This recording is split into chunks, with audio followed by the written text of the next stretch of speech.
Colin. Well, thank you for having me, Kath. Tonight's guest is Colin Hayles. He tells me he's the plant guy at Golden Acre. He does it all. He was telling me that he's doing all this stuff, and I was looking at him thinking he doesn't have enough heads for the hats that he wears. I get around. It's just, it's funny because of some of the TV I've done and whatnot. Quite often I'm out in public and I'll hear somebody say, "Hey, you're the plant guy." And I'm like, I'm the plant guy. So well, they walk up and they go, "You're the plant lady from TV." So maybe they should the plant guy, the plant gal. Hey, here we are. It's sort of one of those things. So tonight I wanted to bring up, and Colin and I have been chatting back and forth about the coming year and some of the things that we think are going to happen. But let's do a little bit of a backtrack on how last year went for you and how you felt. Are you trying to invoke my PTSD here? Last year, the kindest way to put it was not without its challenges. Yes. And you know, I've spoken to a number of people, customers, colleagues, everybody in the field, vendors, reps, you name it. And between that drought scare everybody was talking about in February and March, a cold, wet May, the water ban happening, the brutal back-to-back hailstorms, the second water restriction, and then finally winter, and we could all take a breath. So there were some challenges, but the thing I love the most, we can all feel a little overwhelmed, and we see gardens destroyed by hail, or we wonder how we're going to water. I haven't talked to one person who was like, "That's it, I'm done." Everybody is already talking about next year. Bigger, better, I'll improve it, I'll Gonna get back in the pool. Exactly, you got it. And that's what I love about it, is the tenacity and the drive. That's right, and that's how I feel. I mean, the hail did annoy me. Yep. I have to admit, and I went out and I looked around and I thought, well, I guess things will happen. It'll still grow. We're still in the middle, and things will grow. I was a little nonplussed by the water issue, but I have spent the last 25, 30 years showering with buckets in my shower. And I think for those of you who may know this, I also believe firmly in saving water whatever way I can out of the kitchen. And in England, I discovered that my kitchen sink drained out into the garden. Yep. They use their gray water. Yep, I've seen some of that. And you know, my wife still does it, especially in the winter. She loves a hot water bottle. She drains the hot water bottle into my watering can for the houseplants. There's all of these little things, they add up. Mm-hmm. But you know what, you and I were talking about it. Excuse me. And the other thing is, it's that sustainability effort where, you know, every year we make sure our soil is in good condition, and we add to it, and we keep building it. We mulch. Really important. Yeah, diverse plants, good rootstock, mature plants, new plants. You can have that mix. All of that goes a long way to helping your garden get through these periods where, let's be honest, we're in one of the toughest growing zones in Canada. And having that, keeping it, like I always tell people, the way I like to explain it is, by the time you catch the cold, the ailment, it's too late to start taking the echinacea and drinking the orange juice. You have to look after yourself to prevent from getting it. Same with our gardens. We need to do the work when everything is great. Then, when things go bad, the garden has the strength to get through it, and it comes out the other side. That's right. Yep. And that's how I'm looking at it. And you know, this coming garden season already has me wandering in garden shops. I can't. Do you ever not wander in garden shops? No, actually, my sister despairs that I never go in to buy new clothes. She phoned me one day, it was about 2 weeks ago, and she says, "So where are you? I thought you said you needed new slacks." And I said, "Well, I do, but I'm over at Garden Retreat." She said, "That's nowhere near a dress shop." I said, well, I was on my way to the big shopping center, and then I turned left. Yeah, it happens. It does, Yeah. you know, and it's one of those things. I actually choose to go down McKnight because I'm going to go past Golden Acre. Yep. And then you have an excuse. You're like, well, I was driving by anyway. And it's just an automatic right turn Yep. onto Edmonton Trail, and then you just go around, and Yep. there it is. And suddenly it's there. It's like, you know, one of those things. But you were telling me you guys really haven't put anything new out. Although yet. the houseplant department was marvelous. Houseplants always look great, and we've got some new things coming. I don't want to say anything right now because nothing is finalized, and I hate being that person that talks about the new stuff and then it doesn't materialize, and everybody's like, "Come on."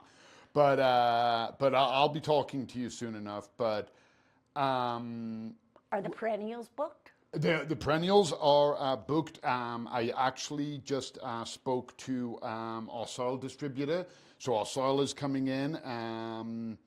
Soil is coming in next week, and then I believe it's February 12th that week. The roots are coming in. And I mean, you know, That's exciting. I know once the roots are in, and you walk back there, and you're smelling the earth, and you're seeing shoots. It's still February, but you're like, oh, it's spring. Yeah. It's spring. It's Yeah. coming. Yeah. It's coming. So there is a lot happening. It's just, you know, right now, yeah, we got some stuff, but it's all the boring stuff. It's some soils and fertilizers, but we have some exciting soils and fertilizers coming. You know, we're just gearing up for the season because I think a lot of people after last year, they're going to want to garden, and I think we're going to see the people coming in. You know, last year when I came by, we talked about the bulbs. Yes. And you've got your geraniums out, and Yes. I think we're going to see. So the other day I was downstairs, boy, I guess it was probably the end of last week. Right before it got cold, we had that nice week, dropped off for the weekend and got back up. So Thursday or Friday, must have been about 20 people in the seed department, picking through the seeds, looking at the seedling trays, putting some things in the cart. And I was like, oof, that's early. But that itch is there. People, a lot of people with everything we mentioned kind of, they didn't give up their garden, but they did less. They did less, I think is safe to say. And we had people, and the thing I love about gardening, and I've always loved this, and I always will, is there were young people there, old people, and every different person under the sun. And I was like, this is what it's about. And everybody looking at everything, and I was like, oh. Well, and then they'll stop and chat with you. Yep. And they'll tell you stuff where you learn something from them. Yep. I always ask them when I run into someone and they're chatting, I say, what's your favorite seed to grow? Yep. And what did you grow last year that was your favorite thing? Yep. You know, and you know, some people are flower growers. Like you, I grow food crops. Yep. And I'm a big supporter of. What was your most successful crop last year? My most successful crop last year were my tomatoes. Always, I love my tomatoes, and with the water restriction, and then Jenny and I were going away for a month, and there was a whole bunch of stuff that happened last year, and I didn't have anybody around to look after my garden, so we dialed the garden back by design. Then with everything else that happened. But we made sure the tomatoes were looked after, and we came back and we still had a fantastic harvest. Yes. So I love the tomato. It's just so fulfilling to take one and get that good juicy bite. Yeah, just eat them Yep. fresh off the vine, if you will. I remember years ago, my little guy, he was only 7 or 8, and Jenny sent us out to pick the garden salad. Yes. And she said, "Get the garden. I'm making supper. You guys go pick the garden salad." So we're out getting the lettuce and cucumbers and what have you. And I give the little guy a bowl, and I send him over to the peas. And I'm cutting everything else, and I've got the scissors because he can just pick with his hands. Turn around, the bowl's on its side on the ground, and he's just eating the peas off the vine. And I almost yelled at him. And I was like, I'm going to tell him off for eating fresh veggies out the garden. I was like, as you were, little man, as you were. And we came back, and Jenny's like, no peas for the salad. And I'm like, nope, but the little guy's good. He got his proteins.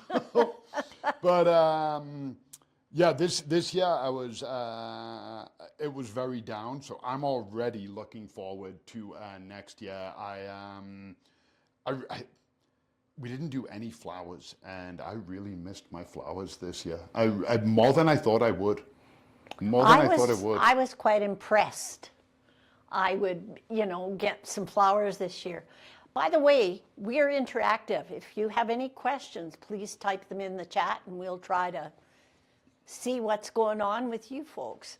I had quite a success with my tomatoes. Nice. But I had the biggest success. I grow broccoli. And my broccoli is my pride and joy.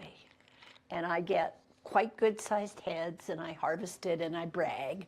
And well, what's the point in harvesting if you're not going to brag, right? I'll do things like harvest some, and I'll sit it in the kitchen on the stove and take a picture and send it to all my friends. Yep. Why not in this day and Yep. age? So I'm a really big fan of that. But my biggest pride this past year was that I have young neighbors next door, and they've built a new deck, and they've done all of this, and Angela has taken up gardening, and now Bob, who put in the new deck, has had to add raised planters. And I knew she had made it into the books of gardening because she grew corn on her deck, and I could see it from my office window. So every morning, if she was out there, I'd hold up my tape measure That's to see, yeah. just to see. But she's all right into it now. And I'm sure she loved that, because that's what it's all about. Is Yes. Years and years and years ago, I used to be I'll admit this, I'll put it out there. I used to be a horrible garden snob. Okay, I'm not gonna lie. I'd look and I'd be like, oh, too much grass, or I don't like that. And then I learned, who gives a damn? There is so much happening in this world that isn't great. If you come back to your garden, however it looks, and it makes you smile, then it's the right garden. Exactly. And all everybody needs is just that little bit of encouragement. And I genuinely couldn't think of somebody better to live next door to than you if you're getting into gardening, because you're gonna encourage, you're gonna help, you're gonna give them guidance. Well, I have to brag. Most of my neighbors around me, except for my neighbor on the one side, but he does it to torment me. He'll say gardening. Yet I looked in his backyard last year, because he did tell me he was going to start growing wildflowers. You should see his backyard. And so finally I hung over the fence and I said, Rudy. And they just look fabulous. And Yeah. I said that was great. Is that where the title comes from? Over the fence? Yeah. Actually, it comes from the fact that I'm a tremendous snoop. There you go. And Yep. if you ever see me and I'm driving down your back alley, I'm usually got the window open, and my husband made me sell the car with the sunroof because I'd get up and stand out of the sunroof and take pictures. And he kept saying, we're going to get arrested. Yeah. So, You know what, though? I've been sitting in my front room, hear the dog bark, and I look out, and there's somebody who's wandered up my garden path, looking at my flowers. And I go out, and they immediately go sheepish. And I'm like, no. Well, what were you looking at? And they tell me, and they go, what is that? And I'll tell them what it is and how I grew it. And you can see them, they're smiling. I've seen people make notes on their phone, and that's what it's all about. Yeah. You want to come and look at it? That's why I planted. It's social. Yep. It's social. I see there's a comment there from Joan. Hi, Joan. I bought some great ground cover Veronica from Golden Acres last year, and I am looking forward to planting more ground covers. I need more green mulch for my ornamental beds. And I think that's neat, because Yep. Joan has one of those amazing gardens that she's opened a few times, and I always get quite excited so I can visit. Yeah. Well, and last year, 2 years ago, we started it. Last year, it grew even more, and we will be doing it again this year. It's not, nobody's really replacing the lawn, but the lawn alternatives.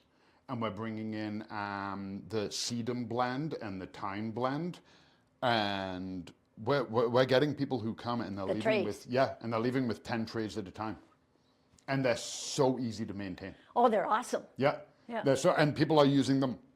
I don't know anybody who's replaced the lawn, but people are using them in the area where nothing is really growing, or they want it around a tree because it's not going to be that invasive and it's going to have some nice cover. It also acts like a mulch because it gets so thick, it's protecting the soil. Obviously, compared to annual sales, it's not even close, but it's the fastest growing department in the store. I think 2024 to 2023 sales more than doubled. And I'm loving seeing that. Is it starting to outsell your sod? No. People still want their grass, but sod for the last 8 years. Yeah. It's the same. I can order it like clockwork. There's no thought in it. There's no big rush in it anymore. But now it's like, oh, I've ordered more trays than ever. They're coming on Thursday. This should cover me for a week, 10 days. I come in on Monday and they're like, we're sold out. I'm like, what do you mean sold out? I brought in 100 trays of sedum and 70 trays of thyme. And that is a problem I will have the live long day. I really like the trays. They fit my green roof birdhouses. And I have 2 green roof birdhouses, and I put a sedum tray in each one of them. And then in the fall, I transplant them around the edge of my garden. Yep. So now I've just about got a complete surrounding up in the front garden, and I'm still working on the back garden. And is it like a natural border? Yeah, you're it's doing with actually it? Like an edging turning kind it. of? Yeah, I have no sod. I just have bark mulch. Yep. And I bought your Veronica 3 years ago. 4 years ago, and I planted it around the base of my one green roof birdhouse. And now Rudy, my curmudgeon neighbor, says that my it's the thyme, is invading his property, and it's now crossed over into his side. But you see, at the same time that I mulched my front yard, he did the same thing so that we match. But he says, not supposed to be green in my Well, I think he's just kidding. Yeah. In fact, I know he is. We're getting, I actually just ordered some. Again, it's not in, so I can't do it. But we're getting a lot of people now who are enjoying a difference in mulch. And instead of the traditional shredded wood or cedar, a lot of people are enjoying the aesthetic of straw. And yeah, it's a new one for me. Again, it's better than just bare soil to the elements. True. But yeah. True. Not my cup of tea. Well, there's some controversy behind it, and I don't really want to go into it. There has been issues, but I think it looks fine. Having spent time using mulches all along, I've never not done it. Yep. In fact, people who know me know that I gardened on an allotment in Bedford, in England. And the old boys would show up with straw, and we mulched our vegetable patches every fall, and again a bit in the springtime, and then we just kept top dressing with it. And it was the best thing I ever did. When I talk about how I'm very proud of my broccoli here, I grew the best rutabagas in town when I was gardening there because of the straw mulch. Yep. And we've seen growth. It's not huge. It's not like the amount of pallets of mulch I bring in to what I've brought in for straw, it's if I said 10 to 1, it's more probably 15, 16 to 1. But there is a demand. More people are looking for it. And I think people just want something maybe a little different. They're trying stuff. And go ahead and try it. It's a great moisture holder. Yep. It holds the moisture. Yep. Victoria's telling us I bought a tray last spring and planted it in my patio flagstones. I am definitely buying more this year because it did so well. Which one did you get, Victoria? The sedum or the thyme? Because both of them would do great among patio sedum. Perfect. Oh, good. Yep. That's good. And the thing I spoke to Nathan, who grows it for us, and I was asking him about it. Ecologic. Yeah, Nathan. And I asked him about caring for it, and he said, if it gets a bit leggy that you don't like it, just take your shears, chop it down, don't clean it up. Most of them will root back in. Good local company, local supplier, which I really like. Love Ecologic. I had lunch with them a week ago, Yes. Nathan, Eric, and Caitlin. Yes. Yep. Yeah. Yes. Good guys. They're our people. Okay, they really Yeah. are. They're passionate. They're engaged. They're a lot of fun. Yes. But I mean, are we going to talk about the elephant in the Well, room? I was just going to.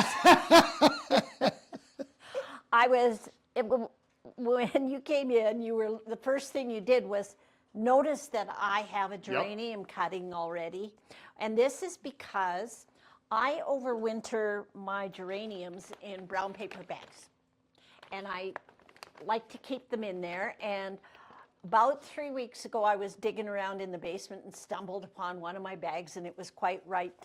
But you look and you say, why have you got it bare root, and why have you just got it shoved in there? And it feels kind of dry. So this week I'll probably repot them all. But look, see, even though they're dry, they're growing new leaves. Yeah. And So- that's now that that's out. Once you pot that, add some water to it, get some light on it. They're going to be springing up like this in no time. And this literally was, I broke a branch off. I love the smell too. When you just played with it there, I got that smell. Like it smells like spring, doesn't it? 100%. And that's the part. And this one of the things I do is I keep the tags, so that when I put them in the brown paper bags, I've got the tag. Yep. And I actually, while I was down there, I noticed that I had put some canna lilies in the basement in the same corner where the bags are, and I thought they were totally dormant.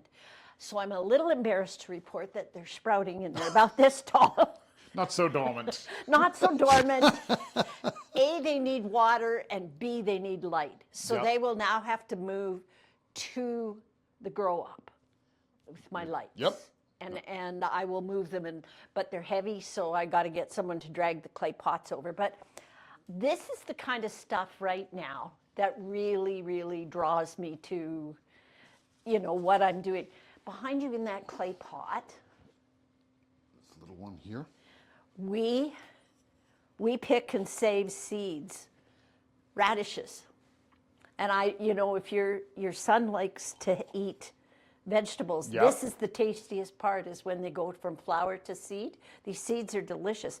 Somehow, though, you have to convince them not to eat them all so that you have radish seeds. And since they're the first things to grow, it's worth, doing that. Oh, it's already garden season. Exactly. My jeans are dirty. Yep. It's a great feeling, though. We talk back and forth. I've chatted with you on a number of occasions, and we go back and forth about the gardening part of life and what we do.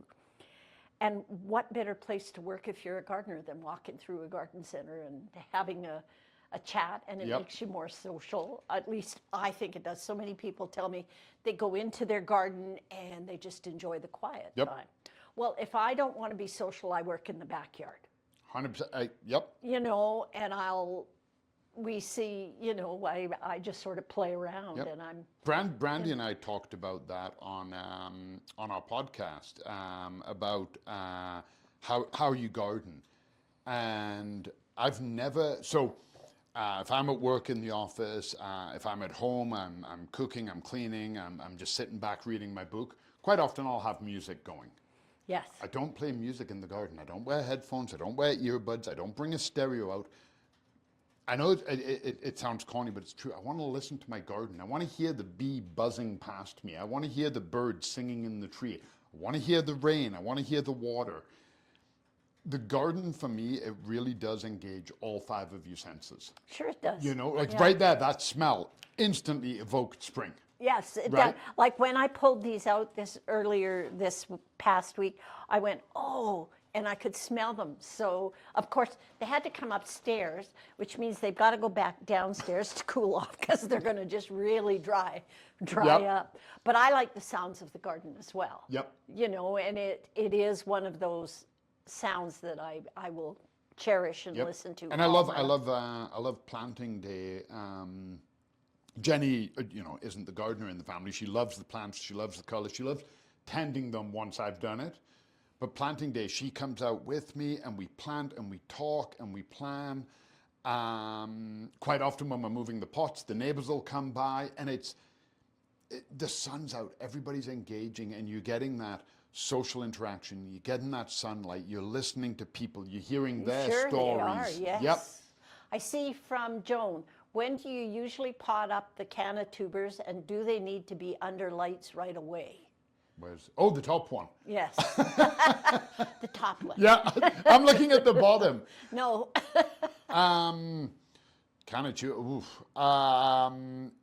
Once you pot them up, yes, you should get them under the lights. that's right. Yeah. Because I'm paying price of these bright yellow leaves. Yeah. I'll send you a photo, Joan. They're quite funny. And I mean, pot them up. It's that whole thing working backwards. Kath and I were just talking about the geraniums, for example, and it's better to do it sooner rather than later. You don't want to be missing the season, but at the same time, like starting seeds, where we look at people and they go, I'm going to start my seeds now. And it's like, okay, that's great, but are you prepared to have a 6-inch pot in your house in April? So it's finding that time. But if you do pot them up, if they've already sprouted and you want to get them there, then you've got to get them under light. You've got to start watering them. It's full care operation. Well, that's why I have an unfinished basement.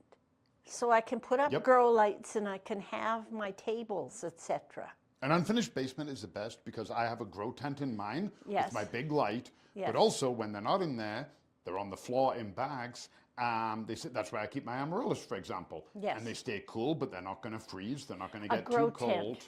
What is a grow tent? Grow tent. So mine is 6 foot tall, 4 foot by 4 foot. It's got a mylar interior, and I put grow lights in it.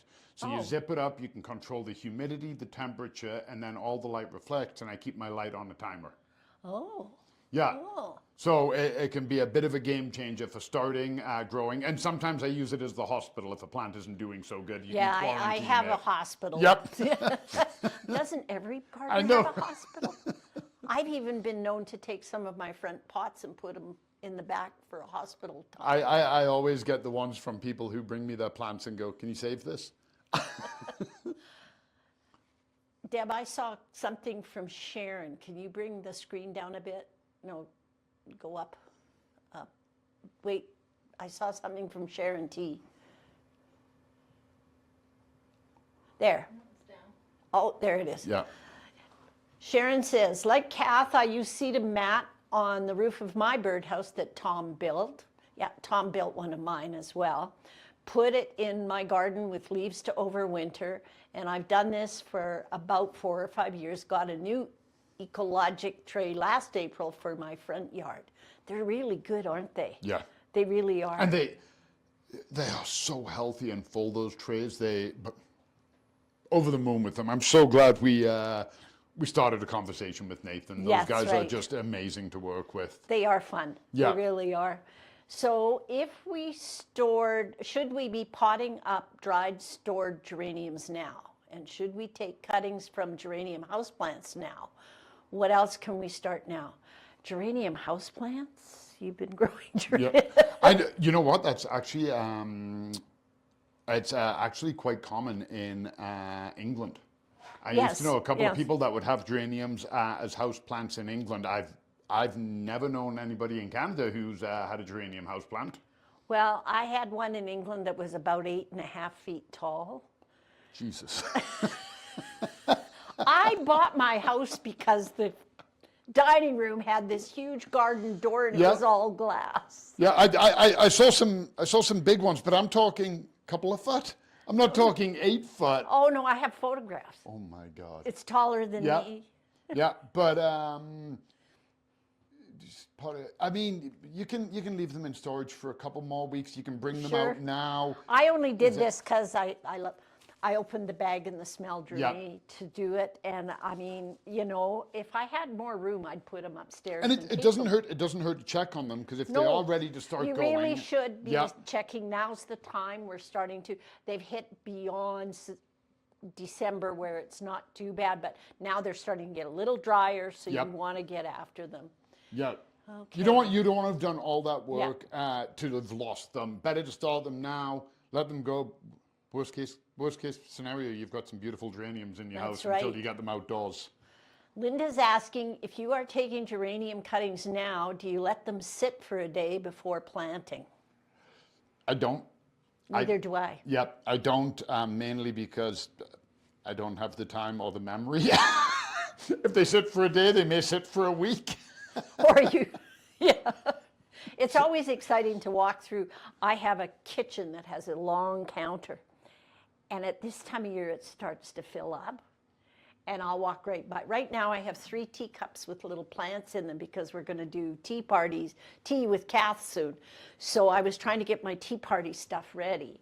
And I realized that not only do I have that, I have a large tray of succulents rooting. And pretty soon there won't be anywhere to cook. It happens. It does, doesn't it? Yep. Just today, I was on Global and we were talking about propagating. Yeah.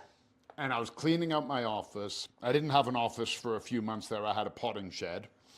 And I got rid of 2 plants from my office. Yes. Did the thing on propagation on Global, and then Yes. cameras finished and I was talking to Tracy. And Tracy said, it would be great if you could bring those cuttings back in a month or 2 months and we could do a progress report on them. And I was like, oh, that wasn't my plan. My plan was to show people how to do it and then just take it back and be done with it. So I got rid of 2 plants, came back and have 3 more cuttings going. So See, you opened the door. exactly. And you've got to really pay Yep. attention. Yeah, so I don't let mine sit. I plant up right away. Uh-huh. Yeah. Yeah, Yep. I do too. And I actually, for next time everybody come back, because I will pot these tomorrow. That's if I can find a kitchen counter to get them on. And I will put because I just got a new bag of potting mix. I'm quite excited. Yep. So, some people spend their money on food. I buy potting mix. So I will plant these and I and love let that you them said grow. that too, because sometimes I feel like sometimes I feel like I'm the only one, because we get a new potting soil and the first thing I do is I'm like, oh, I want to test it. I nearly always have some pothos, spider plant, easy things propagating in my office. So when I get a new sample of potting soil or somebody drops something off or we bought a new one, I get to play with it immediately, and I'm like a kid again. I'm in my element, and I'm testing to see if it's hydrophobic and how does it water, and then how does it grow compared to the generic one. I'm not going to give any name brand shouts out. And I love getting my hands in a new potting soil. Okay, how do you collect the trimmings from geraniums? I've always got rid of my plants yearly and bought new ones. Well, not to put the garden centers out of business, but this is quite possibly one of the easiest plants to overwinter. I mean, that's not even a cutting. No, this isn't even a cutting, but this is a cutting from, because I was a little concerned about proof of life. This is a cutting from these, and I did check to see. Now these particular geraniums have been with me now. This is about their 3rd year. And I was looking at them and feeling them and thinking, ooh, I don't think so. But what made me stop and look at it was there was a new leaf coming. So I just took a cutting, this one, 3 weeks ago, and I've got... Yeah, and I mean, that's... And it's a little soft, but it is, yeah. Here again, it's got roots, and it's nice and solid down there. So I'm going to take and even then, it's only soft up here. If you're worried, you could even trim that Yeah, back, because and the rest of it is nice where and solid. the leaves join the stem are these stems, there's these ridges. And all you need to do is take a sharp knife and cut them off. And I mean a sharp knife. You just take it and you cut it off, and that way you've got a base to stand them in the pot.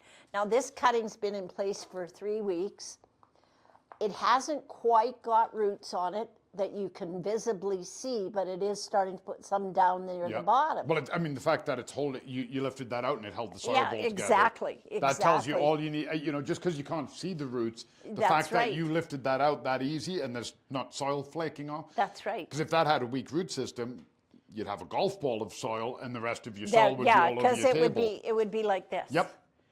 I'm probably going to be the one that has to come down and vacuum the studio because this mess is quite. I mean, so your wife lets you garden in the basement, or? Basement, kitchen. Well, I'm not going to be stopped. I garden in my office. So the office, they were painting them a few years ago. They were putting down new They said, okay, we want to talk to you about putting down a carpet. And I was like, no, thanks. And they were like, well, this is an old carpet. And I said, exactly. So I don't care if I spill a little bit of soil on it. I don't care if you put in a new, obviously I'm not throwing soil up the walls. Paint the walls, no problem. That's great. Leave my carpet. I've still got my old ratty carpet. I vacuum it myself. But Are you third one down, or which one are you? I'm in the back corner. They try to keep me away from as many people as possible because they know I don't shut up once I get going. I never noticed that about you. But same as it's the rule I always tell people. There's no problem gardening indoors. Just always remember, do not bring out the water till you're ready to water. Exactly. Because I did rookie mistake when I was young and I was enthusiastic and I had everything and I got everything ready and I had my watering can and now all of my, this is dust. This is nothing. No, that's not the You ready. spill water on it, you've now It's got mud. It Exactly. makes mud. Yep. Yep. That was So- my husband's objection to dinner being cooked in the kitchen after I'd been doing gardening. Yep. He'd come in and he'd look and he'd go, and where am I cooking? Yeah. You probably didn't put anything on the stove. No. Oh no, I take photographs on the stove. Exactly. That's my staging area. It's got that now that I have the flat top, it's fabulous. Oh, of course. Yeah. You know, the old stove when you had the burner. The elements and the yeah. elements, they were impossible Yeah. to clean. Yeah. Impossible. But now you just need a little bit of glass cleaner and it polishes right up. Yes. How did you keep the geraniums? I literally take them out of their pots, shake all the soil off, and store them, bare root and all. Oh, I've run out. So these literally, I clean them off as much as possible. I turn them this way, root side top, into the bag. It's going to get a little noisy, but I put them in, and that's all I do. And Yep. I stick them in the cool corner of my basement. I have a fireplace on one side in the corner of the basement, and it's very cool over there, so I will put them in there. And I tend, in these smaller bags, I can put 2 geraniums if I clean them off enough. And you want it cool and dark, not cold. You don't want them freezing, Yeah. just cool. And I mean, judging from the way that one looks, the usual method, let them Yes. sit in the pot till they dry out, deadhead them, get rid of that, clean them up a bit. Clean your flowers off, Yep. whatever you do, because they still put a little bit of energy in. You would be surprised how often the flowers will suddenly open in the bag and you're going, it's dark, it's cold. Yep. You're a Mexican, what are you doing? Yep. So And then that's depleting any energy that you're trying to stay in the reserve. You're that's trying right. to keep the battery. That's Yep. right. But when you pot, do you prepare the potting soil like you do seed starting soil with enough moisture to squeeze it out? No, because what I want to encourage is a few more roots going out. So you dampen it, but you don't want to get it soaking wet because you still need, root systems need oxygen. And they quite often, if you put them in and pack them too tight, you will find that they won't grow roots and they won't. You want a lot of times for Yes. cuttings, definitely seeds. Until I get active growth, so I know I've got active root growth. A lot of times I'll use a spray bottle, Yes. a mister, and Yes. I'll do it 3, 4, 5 times a day, whatever it might need, if it's on a heat mat or depending on the location. And I just keep the soil damp. It's not wet. There's no Yes. actual moisture, just enough so when those roots start, they're not coming out desiccating and dying. But exactly, you want that loose, friable soil. So when those baby roots come out, there's nothing to stop There's them from nothing growing. to stop them. Yep. And I quite often do not put them in saucers. I just sit them on my grow mat. I have a mat and I just set them there because I don't want them to sit in a puddle. I want to be able to, if I pull this out one more time, I want them to get their roots going down deep. And I don't know if you can see that the roots are going down deep. And that's where I want them to go. If I keep it too wet, they never root deep. And I want them to have a strong, solid root system to go outside. Okay, Anne is telling us, I pull my geraniums and remove the soil from the roots and clean off the leaves as they dry up, then stack them in an open box and stash them in the basement. Yeah, I used to just take one of those great big leaf bags and do that, clean them all off and put what them a in great idea. The big brown yeah, paper. yeah. Yeah, and I used to just put them all in there. However, the cool corner has been crowded because I've added those canna lilies, which have to move to the grow lights, and I've got some dahlia tubers sitting in there, and I think there's a couple of begonias, if not 3, or wait a minute, it might be 6. So you have to allow for what, but yeah, I think, Ann, that's a great idea to just stack them in a box. Yeah. Cardboard, it's amazing. Brown paper, untreated cardboard is just the best. Yep. So I think it's great. Thumbs up. Yeah, as long as it's, I knew a guy in Montreal who did way more effort than it needed. He enjoyed it. He enjoyed the process, but he would pack them in burlap. He would roll them in burlap, and then he would bury the burlap in sand in a terracotta pot. And I was like, you can just get a brown paper bag from the grocery store, right? Mm-hmm. And he's like, no, this is the best way. I did some geraniums, he did some geraniums, and mine weren't better than his, but they weren't worse than his. And I was like, yeah, mine took me 5 minutes, yours took you an hour. But if he's happy and that gives him a project. But you know what? It isn't so much the man hours that you have to spend doing it. It's the pure enjoyment of it. Exactly. But I always worry the more you wrap them up, because I love that and I love putting them in the box. The more you wrap them up now, right?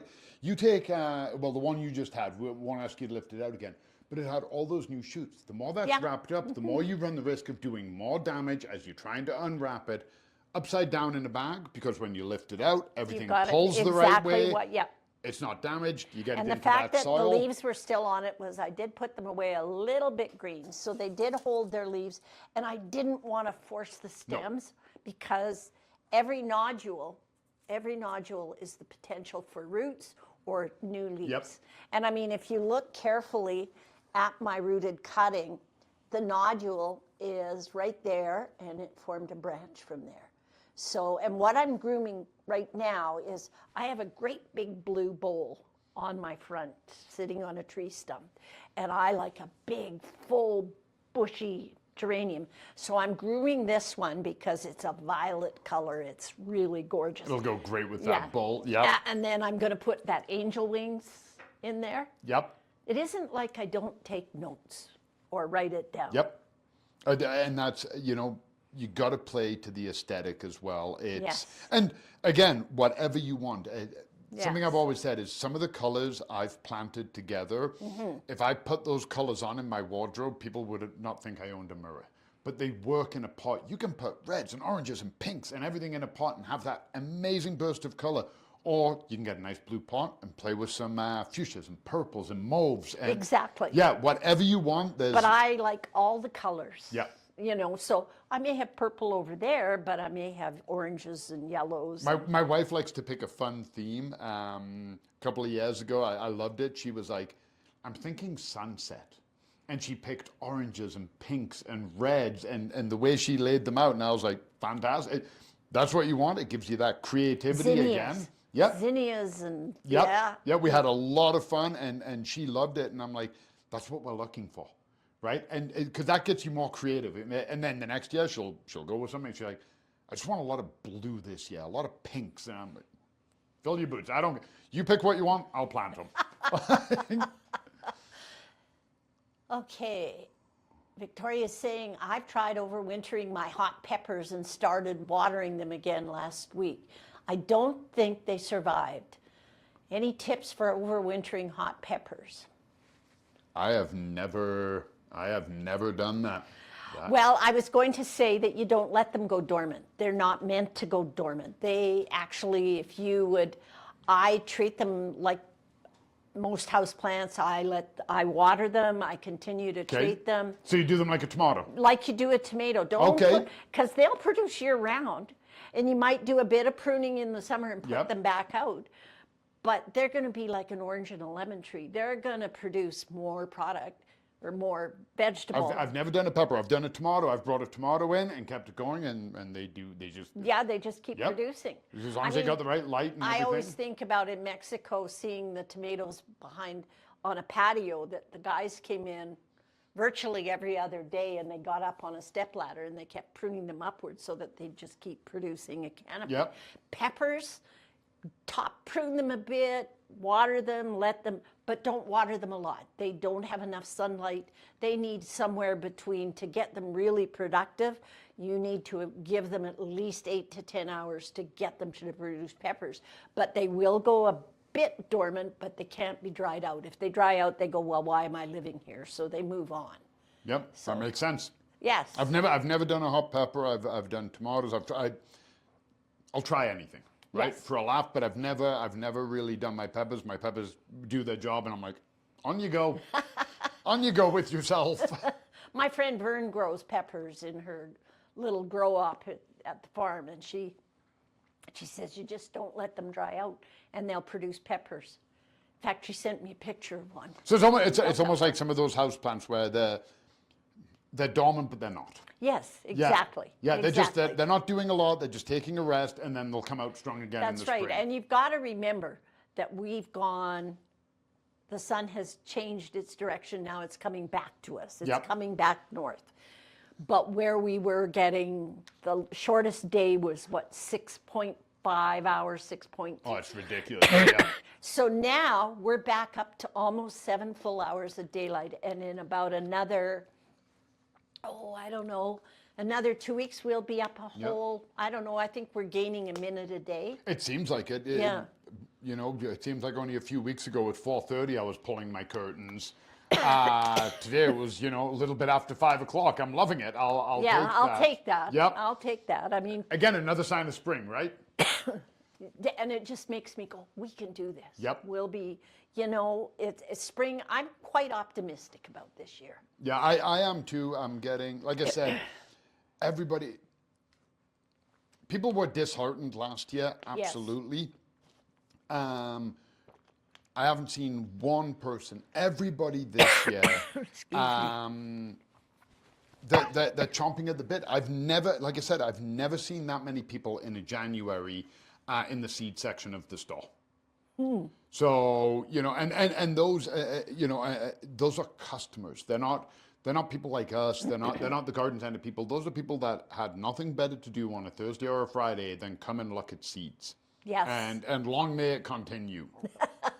Like, I love it because the more garden nerds we get, the more people that are into it. They encourage each other, and like you're saying, you take the pictures and share them with your family and friends.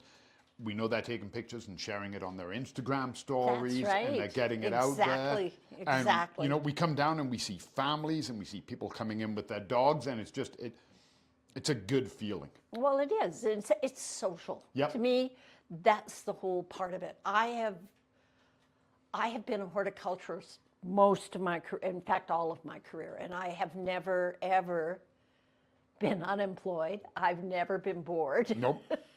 And I've always enjoyed what I do for a living. I still do at home. I always laugh because I've always said, I think we all know somebody in our life, they make a dish, an apple crisp or a lasagna. You go, oh my God, that's delicious. What's in it? And they go, I can't tell you. You go to a gardener, you're like, that is an incredible geranium. What's in it? The trick is getting them to shut up. They're like, well, I put in this, and I did this, and I fertilized this, and I put it, and you're like, holy shit, I'm overwhelmed. But that's, again, it's that social element. What fertilizers do you use? I like to try different things. Do you know what I found works amazing on tomatoes? I tested it a few years ago. I'd been saying it for a while. I'm going to try it. I never did. Cannabis nutrients. Because tomatoes and cannabis grow almost identical. They're not the same family, but they have the same lifespan. Both of them need some help with their calcium. They're both deficient in the same things. A few years ago, I said, you know what? I'm going to try The line is Ramo Nutrients for Cannabis. I'm going to try that on my tomatoes. So I followed exactly as if I was growing cannabis, because the instructions are in there for cannabis. Never seen tomato growth like it. Everybody I spoke Can't to. say I've ever tried that. I had a university roommate that grew cannabis in our basement, but And that's it. I bought it. Now, this I will say, it is a very expensive fertilizer to grow tomatoes, but the yield, the taste, across the board, it was better. But for one kit, to do, you can buy a tub of the generic brand fertilizers, 20, 30 bucks. That'll more than do you. The kit that I bought to do my tomatoes was $130. And it's 7 different bottles. Each bottle is a liter. a science experiment. Yeah, and it worked, but it was expensive. A lot of times, being the job I'm in, and a lot of times we get new vendors or we get new product lines and they ask me to test it. So I'll go out and, I'll try anything. I'm always playing with a different fertilizer. So, but like I've said, and we talked about this with the drought, fertilizer is secondary. The soil is the meat and potatoes, the fertilizer or the supplements. Right? When life is busy and we're not looking after ourselves and we may need to take a little bit of extra calcium or B12 or vitamin C, that's fertilizer. The soil are your 3 meals a day. And I always make sure I've got a Fertilizer's good compost. dessert. Yeah, there you go. Yep. Yeah, it's dessert. Yep. And honestly, especially with tomatoes, the high last number, that's the sweetener of the soil that allows the uptake of nutrients which are naturally occurring. Yep. In the And soil. I do fertilize. I absolutely fertilize. But to me, I'm not brand loyal to my fertilizer. As long as my soil is good and somebody's like, can you test this fertilizer? I'm like, I sure can. I'm always looking forward to it. Yes. And I tested one. Again, I'm never going to call anybody out. It was a local company. They decided they wanted to get into fertilizers. That was not their line. And they give me a fertilizer to test. I tested it against a couple of other fertilizers and my plants did not do good. And I told them, I give them the feedback, and they haven't put their fertilizer on the market. I don't know if they're retesting or what they're doing, but yeah. What do you have for perennial seeds? Oh boy, I honestly, I don't know. That isn't my department, and I haven't been down there in a while. I know Kath and I were talking about this. About 3 weeks from now, a month from now, our perennial roots are coming in. Normally beginning middle of February when the perennial roots come in, and we start planting them down at the back of Main Isle. That's when West Coast and Mackenzie, oh my God, I can't even think of all the brands we've got now, but that's when all of their reps will come and fill us up. So I can't actually speak to that. I haven't gone down and looked at seeds. I've got, like you said, too many hats to wear. I don't have the time to browse, but if you want, you can get a hold of Kath. She's got my email. I can certainly have a look and let you know. I can go down and have a look for you for that. I think that's important. Yeah. I really do. We are nearly out of time. Are we really? Oh my God. I wanted to bring up a couple of things that are coming up. We have a talk on the 28th about planting your native garden. I think that'll be very interesting. And on the 8th of February, we have our annual Think Spring event, and this year it's Growing Biodiversity is the theme, and it's online, so sign up, and if you can, get onto it. Our Design Your Yard workshops are back, and the first one is sold out already, but we have another one coming up, and that one starts on the 11th of February. I'm the instructor, apparently. I'd forgotten.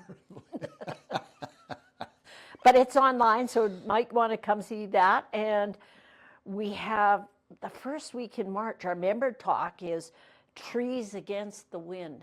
Now that one I have to see, just to see what that is. And there's a Grow Your Own Food course coming up in March. And we have some really interesting on-demand classes coming up, which literally you can watch at your own pace. That's great. And I love that you're touching on biodiversity because, as I mentioned earlier about the sedum and the time turf and whatnot, Another department we have seen over the last 5 or 6 years, just with no signs of stopping, are people using biological agents for control. More and more people are turning away from sprays. They are looking at the nematodes, I can't remember the name now, and they've got such a great name, but they're a pirate bug, and the damage they do to thrips is insane. It says they'll kill 80 thrips in a day, but they only eat 2. They're just these marauding. That's why they're called a pirate. Yeah, there's something insidious. But we're getting people who order these live bugs now in the winter to release them in their home. Because they know, I don't want to spray these sprays in my house. I don't want this smell. I don't want to cover everything. I can release these bugs. When they eat the bad bugs, they die out. Yeah, and you can't spray in your bathtub. Yep. The family doesn't like it. Especially if you're using a soap. Yeah. You go in for your shower. It's always exciting, especially if you're not prepared. There you go. I like the idea of predator bugs, but there's really one called a pirate bug? Yeah. Oh my God, I can't remember the name of it now, and it's one of my favorite. But last year we brought in, I think about 120 praying mantis. They sold. We bring in leafcutter bees, mason bees, the red wigglers. We have so many live bugs, and it's happened very organically. People, we started it, didn't kind of plateaued. A lot of people weren't interested, and then it's grown and it's grown, and word of mouth has spread, and more people are coming for them now. And it's just last week I put in an order for 3 different types for 3 different customers of predator bugs to release on their house plants. They've got them for outside, for greenhouse. Oh, cool. And I'm loving seeing that because you're adding to the biodiversity. They're all designed to be like, I got a hold of nature has its whole symbiosis, and we're part of it. I mean, if something isn't trying to eat your garden, you're not part of the ecosystem. I know, and besides which, I eat my own garden. There you go, exactly. You know, it's all part of what we do. Minute pirate bugs. Oh gosh, I haven't. Aureus insidiosus. Thank you so much. Whoever put that in there, thank you. Was that you, Deb? That was Thank Deb. you, Deb. Aureus insidiosus is the one. Well, that sounds really good. Insidious? Yeah, exactly. Insidiosus. They literally say on the write-up, when I was first learning about them, and it said, we'll kill 80 bugs in a day, but only eats 2. And I'm like, that's a gardener's friend. You got some thrips, this guy is going on the rampage. And then when he's done, he's like, I could use a snack. Do they nap in between? I wonder. I don't know, but if they're doing their job, they can do whatever they want. Carte blanche. Yep. Mm-hmm. Yep. Interesting. Well, Colin, it's been really fun. That went by way too quick. When We you guys did. said we're almost out of time, I hadn't even noticed. Yeah, we're just running along here. Yep. We'll have to do it again sometime. Absolutely. Yep. Absolutely. Anytime, I would love to have you. I said this last year, and we didn't get a chance, but we would love to have you on our podcast too. So yeah. Oh gosh. Yeah, you got to come in and visit us. Will we have enough time? Yeah, you make the time for other projects. You have the time for your friends. That's have right. the time. That's it. Exactly. Exactly. Anyway, thank you very much. Thank you, Great Kath. evening. Thank you, Debbie. Thank you, everybody, for coming out, and hopefully we'll see you again for the next thing. I'll try not to talk as much. Thank you, everybody.